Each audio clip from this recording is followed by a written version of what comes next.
Alright, let's go! For today's video, mabilisang pulutan. Yung kahit busy ka, pwede mo lang iwan sa air fryer. Cheesy bangus kung tawagin, kaya gawin na natin. Alright. Una sa lahat, first of all, kinombine ko lang yung kamatis, sibuyas, sili na green, bell pepper sa isang mangkok. Maglalagay din tayo dyan ng mayo with cream cheese. Salt and pepper para may lasa. Alright.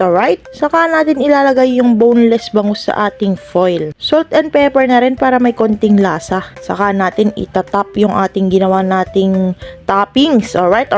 Napaka-solid nito mga kapulutan. Napakadali lang gawin. Kung wala kayong air fryer, pwede nyo naman tong steam. Iniwan ko lang dyan, saka kami nagtimpla ng alak ni Daleng. 5 minutes bago maluto. Linagyan ko ng cheese. Mas masarap sana kung quick melt, kaso ito lang yung available. At yun, titikman na natin mga kapulutan. Solid boy! Konting ingredients lang at napakadaling gawin. Pwedeng pulutan sa Noche Buena. Merry Christmas, alright?